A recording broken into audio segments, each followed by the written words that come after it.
Olá, minhas irmãs, meus irmãos, caríssimos jovens, casais, adultos do Movimento Emaús, aqui do Secretariado de Florianópolis. Mais uma vez tenho a graça, a oportunidade de estar com vocês para lhes apresentar alguns comentários sobre as leituras do 34º domingo do Tempo Comum, o domingo da solenidade de Nosso Senhor Jesus Cristo, Rei do Universo, o domingo que conclui o ano litúrgico. Queremos louvar, bendizer, agradecer a Deus que nos enviou o seu Filho Jesus Cristo, que se revela para nós como Rei do Universo. Vamos falar nessas leituras a respeito do que significa esse reinado, esta realeza de Cristo. A oração do dia diz assim: Deus eterno e todo-poderoso, que dispusestes restaurar todas as coisas no vosso amado Filho, Rei do Universo, fazei que todas as criaturas, libertas da escravidão e servindo a vossa majestade, vos glorifiquem eternamente. Vamos começar exatamente com o Evangelho. Vamos lembrar que nós estamos neste ano lendo o Evangelho de São Mateus, nos domingos do Tempo Comum, que vamos lembrar que no Evangelho de Mateus nós temos 5 grandes discursos, correspondentes aos 5 livros da lei, da Torá. Nós temos o discurso evangélico, capítulos 5, 6 e 7, conhecido também como o discurso da montanha, que começa com as bem-aventuranças. Nós temos o segundo grande discurso, que é o discurso missionário, no capítulo 10, também chamado apostólico, do envio dos apóstolos. Temos o terceiro grande discurso, que é o discurso das parábolas, as parábolas que explicam o que é e como é o reino de Deus. Nós temos o capítulo 18, que é o discurso da comunidade ou da igreja, sobre a vida na igreja. E nós temos o quinto grande discurso, que é o discurso da vinda do reino, o discurso escatológico. Já vimos, alguns domingos atrás, a parábola das 10 jovens, as 5 previdentes, as 5 imprevidentes. Depois, a parábola dos talentos. E hoje, a parábola do juízo final. Vamos começar com essa parábola aqui. Evangelho de Mateus, capítulo 25, versículos 31 a 46. Naquele tempo, disse Jesus a seus discípulos: Quando o Filho do Homem vier em sua glória, acompanhado de todos os anjos, então se assentará em seu trono glorioso. Aqui é uma grande apresentação de Jesus Cristo, Rei do Universo, na sua majestade, sentado em um trono glorioso. Diferentemente de outras passagens bíblicas em que o Filho do Homem acompanha o julgamento feito por Deus, aqui é ele mesmo quem vai julgar. Ele mesmo se senta no trono do juiz. Todos os povos da terra serão reunidos diante dele, e ele separará uns dos outros, assim como o pastor separa as ovelhas dos cabritos. Jesus se serve aqui dessa comparação dos pastores que à noite separavam as ovelhas de um lado, os cabritos de outro. E colocará as ovelhas à sua direita e os cabritos à sua esquerda. Então o rei, vejo que agora ele é apresentado como rei, ele se apresenta como rei. O rei dirá aos que estiverem à sua direita: Vinde benditos de meu Pai, recebei como herança o reino que meu Pai vos preparou desde a criação do mundo. Pois eu estava com fome e me destes de comer. Eu estava com sede e me destes de beber. Eu era estrangeiro e me recebestes em casa. Eu estava nu e me vestistes. Eu estava doente e cuidastes de mim. Eu estava na prisão e fostes me visitar. Jesus apresenta aqui uma lista de obras de misericórdia, de cuidados, atenções que se deve ter com as pessoas mais carentes, mais vulneráveis, mais necessitadas, mais pobres. Diversas destas listas já se fazem presentes nos livros do Antigo Testamento. Jesus como que na tradição judaica, retoma essas listas fazendo a lista dele. Dar de comer, dar de beber, dar de vestir, dar acolhimento para o estrangeiro, visitar doentes, visitar prisioneiros. Então os justos lhe perguntarão: Senhor, quando foi que te vimos com fome e te demos de comer? Com sede e te demos de beber?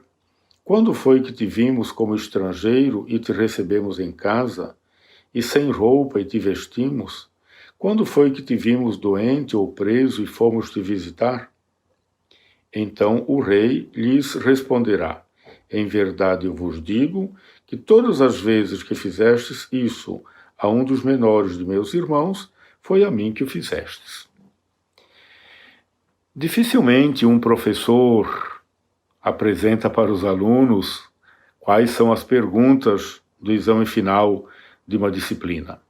E se ele faz assim, possivelmente não será um bom educador, porque estará facilitando demais a preparação para a prova. Os alunos devem estudar mais do que apenas aquilo que vai cair na prova. É o mau serviço que ele faz à escola, que ele faz à educação, que ele faz aos próprios alunos. Embora, é claro, os alunos vão gostar disso, mas não é uma boa formação que o professor diga quais são as perguntas que vão cair no exame final de uma prova. Jesus faz isso.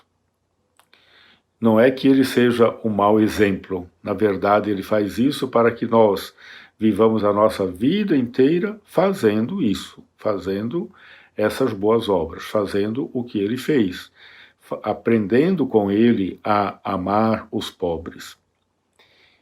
Só que aqui tem um elemento muito interessante, esse que se apresenta como o rei do universo, o juiz universal, ele se identifica com os pobres, os pequenos, os humildes. É aqui que nós devemos encontrar o sentido da nossa existência. Tem muita gente que briga, que se divide por doutrinas, por princípios, teorias, verdades, dogmas. Não é isso que vai nos salvar. Muita gente que se briga por ideologias, por partidos, por ideias. Não é isso que vai nos salvar. O Papa Bento XVI começa a sua encíclica sobre a caridade, Deus Caritas Est, Deus é amor. Logo no primeiro número ele diz: no início da vida cristã, nós não nos encontramos com uma doutrina, com uma ética, nós nos encontramos com uma pessoa. E essa pessoa é Jesus Cristo. Então, o que nos salva não é uma doutrina, não é uma ética, não é uma verdade, não é um dogma. O que nos salva é uma pessoa. E essa pessoa, como acabamos de ouvir, se identifica com os pobres, os necessitados. Não está apenas ao lado, tomando partido dos pobres. Isso também é verdade. A opção pelos pobres, a opção preferencial pelos pobres, acompanha toda a história da Sagrada Escritura. Deus está sempre com os pobres, as viúvas, os pobres, os estrangeiros. E no Evangelho de Jesus, ele está sempre na companhia de mulheres, de doentes, de estrangeiros, de pecadores, de pobres, de multidões famintas, de doentes, cegos, surdos, mudos, paralíticos, leprosos. Essa é a companhia de Jesus. Os apóstolos que ele escolheu para os ajudar na missão não eram da alta classe, eram das classes populares. Jesus não se identifica, não apenas se coloca do lado dos pobres, ele se coloca dentro, ele se identifica. Não é apenas uma questão de solidariedade, é de identificação.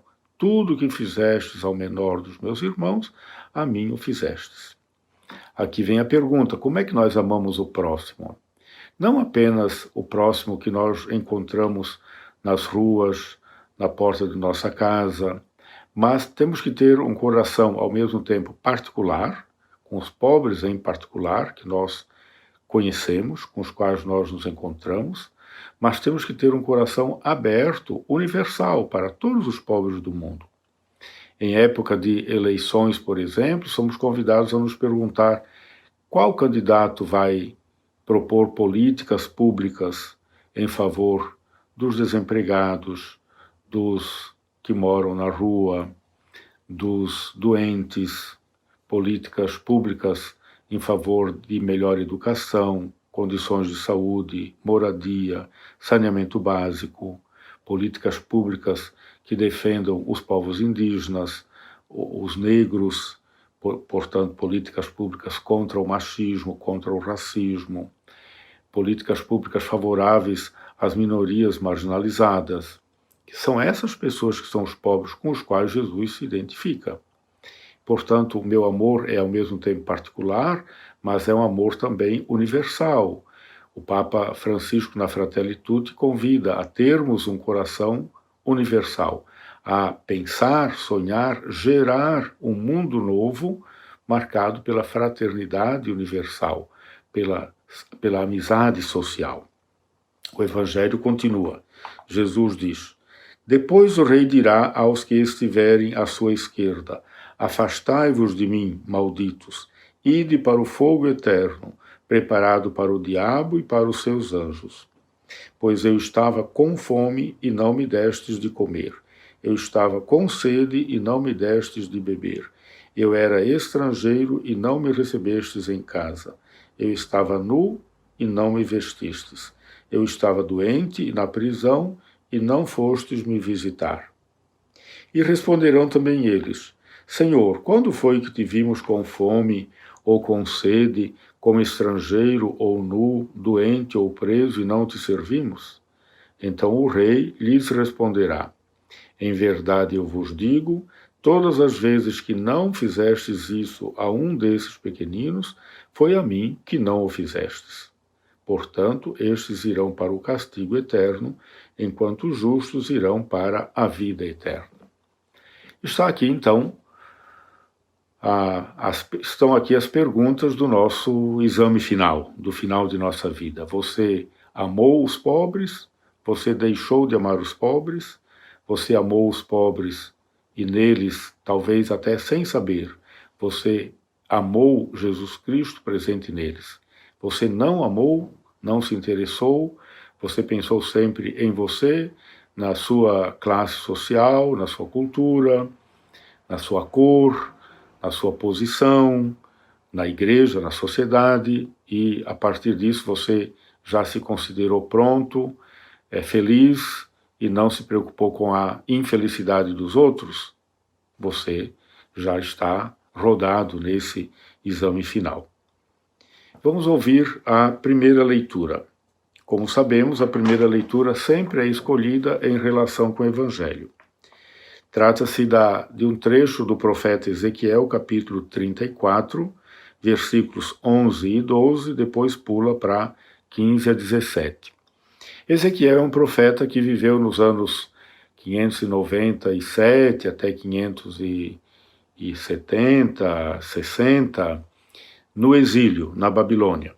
Ele foi levado para lá na primeira leva de exilados e, portanto, lá cabia a ele ser o profeta da esperança, da consolação. Num primeiro momento, na verdade, um profeta meio difícil de engolir, porque ele insistia: nós temos que aprender a viver no exílio. Não podemos ficar sonhando, esperando o novo normal pós-exílio, como agora nós vivemos esperando o novo normal pós-pandemia. Não, é para viver o exílio, é para assumir a realidade. A realidade que estamos vivendo é essa, vamos viver isso. Estamos sem acesso ao templo, sem acesso à lei, estamos fora de nossa terra, não temos facilidade para nos encontrar, parece que Deus se esqueceu de nós, tanto é que deixou que os estrangeiros nos trouxessem para o desterro, para o exílio, em terra estrangeira. Temos que viver essa situação. E aí, então, ele vai insistindo ao mesmo tempo nisso, mas também não esquecendo de manter o povo na consolação, na esperança. E ele apresenta, então, para o povo a imagem de um Deus pastor, o pastor que cuida das ovelhas. Assim diz o Senhor: vede, eu mesmo vou procurar minhas ovelhas e tomar conta delas. Como o pastor toma conta do rebanho de dia, quando se encontram no meio das ovelhas dispersas, assim vou cuidar de minhas ovelhas e vou resgatá-las de todos os lugares em que foram dispersadas num dia de nuvens e escuridão. O povo é convidado a esperar porque Deus parece que os abandonou, mas Deus continua com o povo e Deus vai resgatar o povo, vai cuidar de cada pessoa como se fosse uma ovelha cuidada pelo pastor. Eu mesmo, continua a leitura, eu mesmo vou apacentar as minhas ovelhas e fazê-las repousar, oráculo do Senhor Deus. Vou procurar a ovelha perdida, reconduzir a extraviada, enfaixar a perna quebrada, fortalecer a doente, vigiar a ovelha gorda e forte. Vejam ali os cuidados. Procurar a ovelha perdida, reconduzir a extraviada, enfaixar a de perna quebrada, fortalecer a doente e vigiar a ovelha gorda e forte. Vigiar para que ela não fuja e vigiar também para que ela não maltrate as ovelhas doentes. Vou apacentá-las conforme o direito, conforme a justiça. Quanto a vós, minhas ovelhas, assim diz o Senhor Deus, eu farei justiça entre uma ovelha e outra, entre carneiros e bodes. Porque as ovelhas também se maltratam. Assim também, como acontece na sociedade, há as pessoas perversas e más que maltratam os pequenos, os pobres, os desempregados, maltratam ou são indiferentes, ou marginalizam, ou esquecem, ou não tratam. Quem não trata, quem não cuida, também maltrata. Um governante, por exemplo, que não cuida das necessidades dos pobres, maltrata os pobres. Se nós que temos melhores condições de educação, de saúde, de bem-estar, de moradia, de aposentadoria, se nós não pensamos nas classes mais pobres do que nós estamos maltratando essas classes. E o Senhor vai prestar contas de nós. Vamos à segunda leitura. É da primeira carta de São Paulo aos Coríntios. Lembrando que nós estamos na festa, na solenidade de Jesus Cristo, Rei do Universo, Jesus Cristo que é apresentado primeiro como juiz universal, depois na primeira leitura como pastor das ovelhas, agora aqui ele é apresentado como o novo Adão, o ressuscitado que passou pela cruz e que conclui a sua missão. Da primeira carta de São Paulo aos Coríntios, carta que foi escrita pelos anos 55, alguns anos depois que São Paulo viveu em Corinto pelos anos 51, 52. São Paulo então escreve, primeira carta aos Coríntios, capítulo 15, versículos 20 a 26, depois pula para o 28. Irmãos, na realidade, Cristo ressuscitou dos mortos como primícias dos que morreram. Ele foi o primeiro ressuscitado. Não só em ordem cronológica, primeiro é também numa ordem lógica. O primeiro ser humano a experimentar a força da ressurreição. Com efeito, por um homem veio a morte, pelo pecado original de um homem, dos nossos primeiros pais veio a morte, por um homem é também por um homem que vem a ressurreição dos mortos, Jesus Cristo. Como em Adão todos morrem, assim também em Cristo todos reviverão. Estamos falando de Adão, estamos falando de Cristo. O velho Adão, o novo Adão que é Cristo. O velho Adão somos nós, enquanto pecadores, marcados pelo pecado, dominados pela escravidão, pela concupiscência, que é a tendência ao pecado, ao mal. E o novo Adão é Jesus Cristo, mas nós também somos já em Cristo novas criaturas. Nós somos ao mesmo tempo pecadores e justos. Um embate que vai continuar em nossos corações, em nossas relações familiares, sociais, a vida inteira, mas sempre procurando fazer com que o novo Adão, que é Jesus Cristo, prevaleça em nós, que o trigo prevaleça sobre o joio dentro do nosso coração, na nossa casa, na nossa família, nossas comunidades, no mundo inteiro. Porém, cada qual segundo uma ordem determinada. A ressurreição. Em primeiro lugar, Cristo como primícias. depois os que pertencem a Cristo por ocasião de sua vinda.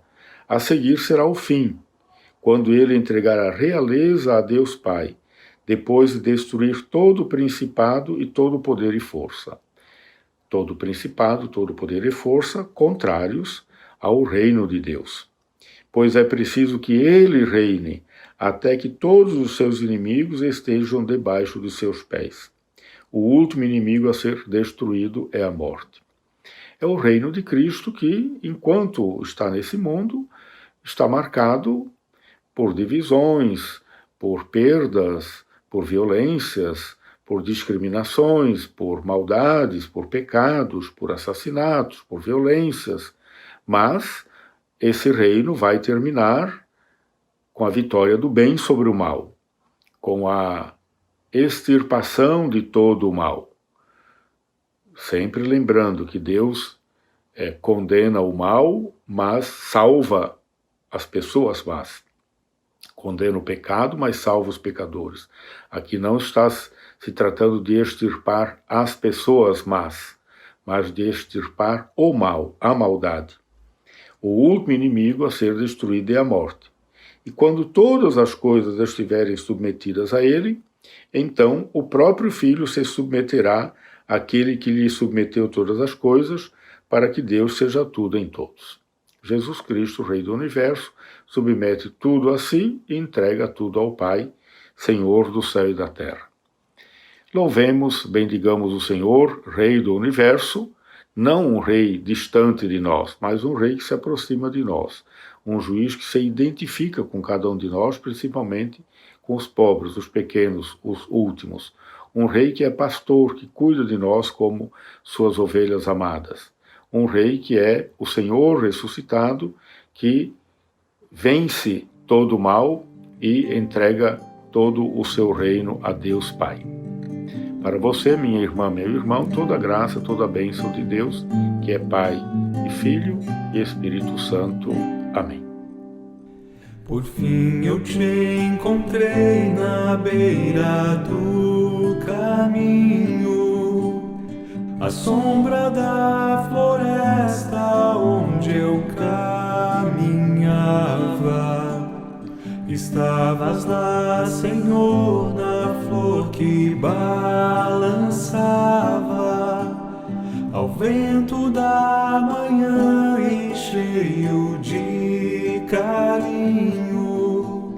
Parei a contemplá-la e me lembrei de ti.